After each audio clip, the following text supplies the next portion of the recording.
కి స్వాగతం అన్నప్పుడు ఒక విషయం మీ అందరికీ కూడా దీంట్లో మనవి చేస్తున్నా, ఈ అరవ కామాక్షి, పాలకీర్తి రవి అనేవాళ్ళు వీళ్ళందరూ కూడా మొదట ఉండింది ఎక్కడ?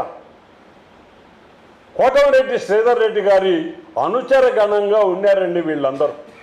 అక్కడ ఉన్నటువంటి స్థానికంగా ఉన్న కార్పొరేటర్ సైతం అందరూ కూడా అక్కడ కోటమిరెడ్డి మన శ్రీధర్ రెడ్డి గారితో కలిసిమెలిసి ఉంటా ఎన్నికల సమయంలో శ్రీధర్ రెడ్డి గారి కోవర్ట్లు కొంతమంది ఇక్కడ చేరారు.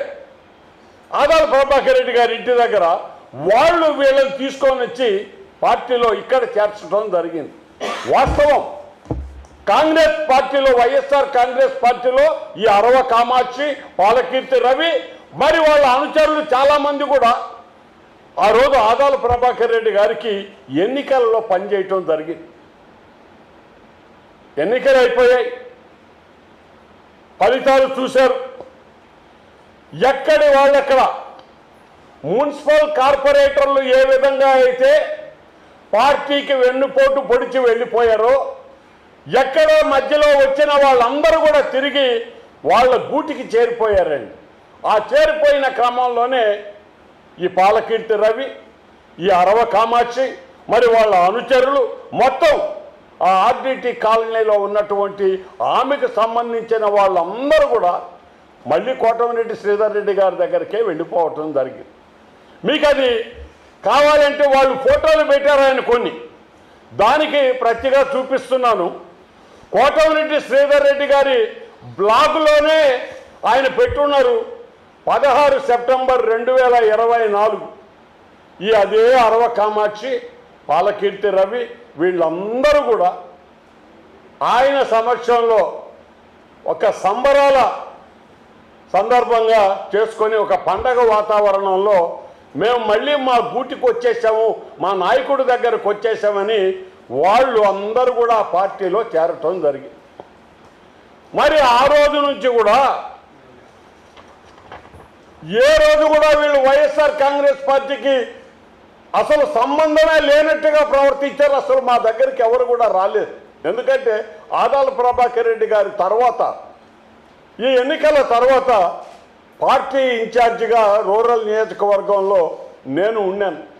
ఈ రోజుకి జరుగుతూ ఉంది. మరి ఏ రోజు కూడా వీళ్ళెవరు నన్ను కలిసింది లేదు. వీళ్ళందరూ కూడా కోటమిరెడ్డి శ్రీధర్ రెడ్డి గారి ఆఫీస్ దగ్గరే ఉండేవారు. ఎందుకంటే పైపెచ్చు వాళ్ళు మాట్లాడమన్నారో ఏమో తెలియదు, కానీ ఈ పాలకీర్తి రవి అనేటటువంటి వ్యక్తి ఎన్నికలు అయిపోయి వాళ్ళు గెలిచిన తర్వాత శ్రీధర్ రెడ్డి గారి దగ్గరికి వెళ్ళిపోయిన తర్వాత నన్ను ప్రత్యేకంగా ఆయన విమర్శించటం కూడా జరిగింది. మరి పరిస్థితులు ఈ విధంగా ఉంటే వీళ్ళు వైఎస్ఆర్ కాంగ్రెస్ పార్టీ వాళ్ళని చెప్పటం ఎంతవరకు సబబు అని చెప్పి అడుగుతున్నా. ఒకవేళ ఈరోజు మేమందరం కూడా వాళ్ళతోనే ఉండి వాళ్ళు మా పార్టీ జెండాలు పట్టుకొని ఉంటే మాట్లాడండి, ఏం ఇబ్బంది లేదు. కానీ ఏ సంబంధం లేకుండా వాళ్ళు మీతో కలిసి నడిచి తిరుగుతూ ఉంటే మేమే పార్టీలని బ్లేమ్ చేయటంలా. ఇదేం బ్లేమ్ గేమ్ కాదు, ఇది వాస్తవం మాట్లాడుతున్నాం. మా దగ్గర ఉండుంటే మా వాళ్ళే అని చెప్తాం, ఏ భయం లేదు. ఎందుకంటే ఆ తప్పు పార్టీ చేయమందండి. ఈరోజు కూడా వాళ్ళ పార్టీ ఆ పని చేయమని చెప్పిందని మేము అంటాంలా. అటువంటి ఆలోచన కలిగిన వ్యక్తులు ఎక్కడున్నారు? ఇదే ఆదాల ప్రభాకర్ రెడ్డి గారు దాదాపు 2.5 సంవత్సరం కోటమిరెడ్డి శ్రీధర్ రెడ్డి గారు ఈ పార్టీని వదిలి పక్కకు వెళ్ళిపోయిన తర్వాత ఆయన ఇన్ఛార్జిగా వచ్చిన తర్వాత ఏ రోజైనా సరే ఎన్నికలు అయిపోయేదాకా ఎక్కడైనా సరే కొట్లాటలు కానీ, కూనీలు కానీ, దౌర్జన్యకారమైనటువంటి పనులు కానీ, కిడ్నాపులు కానీ, బెదిరింపులు కానీ ఇవి ఎక్కడైనా చూసారా అని చెప్పి అడుగుతాను. ఈ 2.5 సంవత్సర కాలం ఏమి జరిగినా నెల్లూరు రూరల్లో దాదాపు 18 మర్డర్లు జరిగాయండి. 1, 2 కాదయ్యా. మరి ఈ వ్యవస్థలో ఎప్పుడు జరిగాయి ఇవన్నీ అనేది ఒక్కసారి చూస్తే ఆదాల ప్రభాకర్ రెడ్డికి ముందు, ఆదాల ప్రభాకర్ రెడ్డికి తరువాత అదే కొలమానం తీసుకోవచ్చండి. ఎందుకంటే ఆదాల ప్రభాకర్ రెడ్డి గారి ముందు ఉన్నది ఎవరండి? కోటంరెడ్డి శ్రీధర్ రెడ్డి గారు.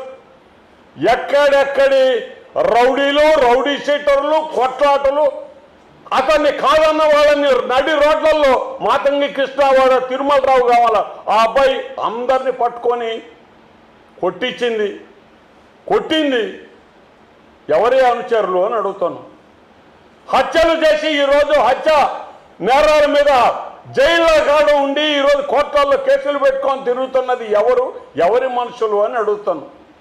మరి ఆదాల ప్రభాకర్ రెడ్డి గారికి ఎన్నికల్లో వాళ్ళు ఆ పోస్టర్లో ఉండే ఆ ఎన్నికల్లో చేసినంత మాత్రాన వీళ్ళు వైఎస్ఆర్ కాంగ్రెస్ పార్టీకి చెందిన వారని ఏ విధంగా మీరు చెప్తారు?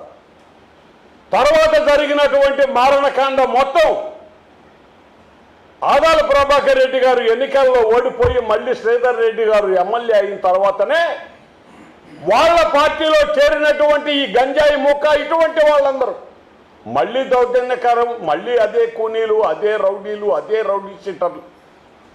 ఈ 18 మర్డర్లు ఏవైతే జరిగాయో రూరల్లో, మరి డిఎస్పీ గారిని అడగండి, పోలీసు వ్యవస్థను అడగండి, ఎవరున్నారు ఇక్కడ రాజకీయాల్లో ప్రముఖంగా అంటే ఒకే ఒక వ్యక్తి పేరు వస్తుంది బయటికి, కోటంరెడ్డి శ్రీధర్ రెడ్డి గారు. మరి పరిపాలన ఏ పార్టీలైనా ఉన్నా ఆయన వైఎస్ఆర్ కాంగ్రెస్ పార్టీలో జగన్మోహన్ రెడ్డి గారి చేత తలకొరివి పెట్టించుకోవాలని ఆశపడ్డటువంటి వ్యక్తి. ఆయన అనుచరులు, ఆయన మిత్రులు వారు చేసినటువంటి దౌర్జన్యకరమైనటువంటి సంఘటనలు ఈ నెల్లూరు జిల్లా టౌన్ పరిసరాల్లో ఏ రోజు కూడా కని విని ఎరగం. నేరుగా చెప్పి కొట్టడం మొదలుపెట్టారు. ఆడవాళ్ళని మగవాళ్ళని తేడా లేదు, ఎవరిని అతనికి అడ్డం వస్తే వాళ్ళందరి మీద దౌర్జన్యకాండ జరిపించారు. మరి ఇవన్నీ కూడా మాట్లాడే సందర్భంలో మా జిల్లా అధ్యక్షుడు ఆయన బాధ్యతగా ఒక సామాజిక కార్యకర్త ఈ దుర్మార్గపు వ్యక్తుల చేతిలో బలైపోయిన తర్వాత వారు మాట్లాడినటువంటి మాటల్ని మీరు తప్పుగా నిర్దేశించి వైఎస్ఆర్ కాంగ్రెస్ పార్టీకి దాన్ని పూయడానికి చేసినటువంటి ప్రయత్నం ఎంత పొరపాటు అని చెప్పి మేము ఈ సందర్భంగా వారిని ప్రశ్నిస్తున్నాం. మరి అదే కాకుండా ఈరోజు మీకు అందరికీ తెలుసు, కొంతమంది చేత ఒక్కొక్కరు మొన్న జరిగినటువంటి దౌర్జన్యకరమైనటువంటి కేసుల్లో కూడా ఆయన చాలా మంచివాడు, ఆయనకి ఎటువంటి సంబంధం లేదు. మేయర్ గారి విషయంలో సైతం ఆమె మేయర్ గారు కానీ మేయర్ గారి భర్త కానీ ఎక్కడున్నారండి మొన్నటిదాకా? అందరూ అక్కడే కదా ఉండరు. వాళ్ళ మిత్రులే, వాళ్ళ అనుచరులే, వాళ్ళే మాట్లాడుకుంటున్నారు. ఈరోజు ప్రెస్లో ఎక్కడ చూసినా సరే వాళ్ళకు వాళ్ళే ఎదురు సమాధానం, వాళ్ళకు వాళ్ళే నీకు ఇది జరగలేదా, నీకు ఇది జరగలేదా, ఆయన చెప్తే ఇది జరగలేదా, ఇదే కథ. మరి వీళ్ళందరూ కూడా వైఎస్ఆర్ కాంగ్రెస్ పార్టీలో ఉన్నారా అని అడుగుతున్నారు. బెదిరింపులు అయిపోయింది మీ కథ, అది ఇదే మాటలు.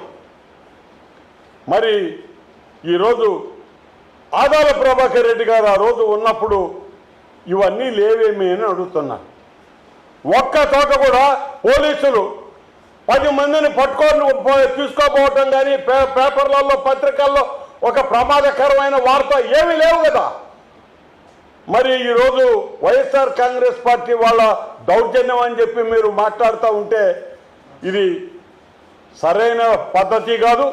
వాస్తవం మాట్లాడండి, మేమేం తప్పు పట్టడం లేదు, వాస్తవం మాట్లాడతాం. వీళ్ళందరూ కూడా మరి ఎవరికి ఎంత పర్సంటేజీలు ఇచ్చి చేస్తున్నారో ఈరోజు పేపర్లలో చూస్తూ ఉంటే లక్షల్లో వాళ్ళు పై నుంచి కింద దాకా డబ్బులు ఇచ్చుకుంటా పోయి ఒక సామ్రాజ్యాన్ని నిర్మించింది అంటున్నారు. మొన్న చూస్తేనా సగం గుండెకాయ ఆమె అరుణమ్మ మొత్తం ఆడవాళ్ళు తయారైపోయారు, మగవాళ్ళు అయిపోయి. అందరూ కూడా మా నేత శ్రీధర్ రెడ్డి గారని చెప్పేవాళ్ళే. మేము వాళ్ళందరూ కూడా వాస్తవంగా ఈ రోజుకి తెలుగుదేశం పార్టీలో ఉన్నవాళ్ళే. మరి లోపం ఎక్కడుందో మీరు వెతుక్కోకుండా ఈ బురద తీసుకొచ్చి వైఎస్ఆర్ కాంగ్రెస్ పార్టీకి వేయటం కరెక్ట్ కాదు అని చెప్పి నేను ఈ సందర్భంగా మనవి చేస్తాను. మరి ఈ దుర్మార్గపు వ్యక్తుల్ని, ఈ సంఘ విద్రోహ శక్తుల్ని కేవలం డబ్బే ప్రామాణికంగా తీసుకొని రాజకీయ నాయకుల పలుకుబడితో వాళ్ళ వత్తాసుతో ఈ సమాజానికి చీడ పురుగులుగా తయారైనటువంటి వీళ్ళని అందరి మీద సరైన విధంగా పోలీసు శాఖ ఈరోజు స్పందించాలని చెప్పి కోరుతా ఉన్నాం. వాళ్ళు ఎవరన్నది, ఏ పార్టీ అన్నది అవసరమే లేదండి. అందుకనే చెప్పారు. గోవర్ధన్ రెడ్డి గారు అదే మాట్లాడారు, అంతకంటే ఏం మాట్లాడలేదు. ఎక్కడ బట్టు నెల్లూరు టౌన్లో సాయంకాలం పూట కానీ రాత్రుల పూట కానీ మొబైల్ బయటికి రావాలన్నా కూడా ఆలోచనలో పడిపోయారు ఈ గంజాయి వాళ్ళ దెబ్బ. ఎవడు ఎప్పుడు దాగుండాడో తెలియదు, ఎక్కడ పొడుస్తాడో తెలియదు. ఊరికే మనుషులను చూసినా ఏం చూస్తున్నామని ఒక నలుగురు పైన పడి పొడిచే పరిస్థితి వచ్చేసింది. మరి ఈ వ్యాపారం అంతా జరుగుతున్నది ఏ ప్రభుత్వంలోనూ అని అడుగుతున్నా. ఎక్కడ జరిగింది ఈ ప్రభుత్వం? ఈరోజు తెలుగుదేశం ప్రభుత్వం కాదా ఉండేది? మరి ఇంత దుర్మార్గంగా ఈ నెల్లూరు టౌన్లో ఈ అరాచక శక్తులన్నీ ఈరోజు రోడ్లలో స్వైర విహారం చేస్తున్నాయంటే దీనికి బాధ్యత వహించాల్సింది తెలుగుదేశం పార్టీ కాదా అని అడుగుతున్నా. ఆ ప్రభుత్వం, కూటమి ప్రభుత్వం కాదా అని అడుగుతున్నా. మరి ఇంత ప్రమాదకరమైన వ్యక్తుల్ని మీ ఇళ్లలో, మీ ఆఫీసుల్లో పెట్టుకొని మీరు వైఎస్ఆర్ కాంగ్రెస్ పార్టీని విమర్శించడం సహేతుకమైన పని కాదు. ఇటువంటి ఆలోచనలు మానేయండి. ఈరోజు మేము పోయి చూసొచ్చాము ఆయన్ని. ఒక్కరు కూడా వైఎస్ఆర్ కాంగ్రెస్ పార్టీకి చెందిన వాళ్ళు ఆయన శవాన్ని చూడడానికి కూడా రాలేదు. కాబట్టి మేమందరం మంచోళ్ళం, మీరందరూ ఈ పాపానికి కారణం అని చెప్పి మీ అనుచరులు వాళ్ళని చెప్పేయటం ఎంత దుర్మార్గం, ఎంత పొరపాటు మాట అండి అది. మీరు శవాన్ని చూస్తే మీరు మంచోళ్ళా? ఒకవేళ మాకు కుదరక మేము ఆ వ్యక్తుల కుటుంబం దగ్గరికి మేము సరైన సమయానికి పోలేకపోతే ఇది మేము చేసినట్టని ఏమీ భాష మాట్లాడుతున్నారండి మీరు? ఎంతోమంది వైఎస్ఆర్ కాంగ్రెస్ పార్టీ కార్యకర్తలు, నేతలు చనిపోయిన రోజు ఎంతమంది బయట వాళ్ళు వచ్చి చూశారండి? చూసిన వాళ్ళు అవకాశం ఉంటే చూస్తారు, అవకాశం లేదు, వాళ్ళకి కుదరలేదు, చూడలేకపోతే చూడకపోతారండి. తర్వాత ఎప్పుడు అది కూడా మీరే చెప్తారా? మేము ఎప్పుడు పోయి చూడాల్సింది, మేము ఎప్పుడు పోయి మాట్లాడాల్సింది కూడా మీరే చెప్తారా? మీరు చెప్తే చేయాలా? మేము ఖచ్చితంగా మీరు పోయి కడుక్కున్నారు, మీ చేతులు కడుక్కుంటున్నారు మీరు అక్కడ. మీ జనం చేసిన దుర్మార్గం పని అది. మీతో ఉండే, మీతో అంటగాగే వాళ్ళు చేసినటువంటి మీ శక్తితో, మీ ఆలోచనతో, మీ ఒత్తాసుతో జరిగినటువంటి వ్యాపారవేత్తలు వాళ్ళు చేసినటువంటి దుర్మార్గాన్ని మీరు పోయి కడుక్కొని ఉంటే కడుక్కొని ఉండొచ్చండి.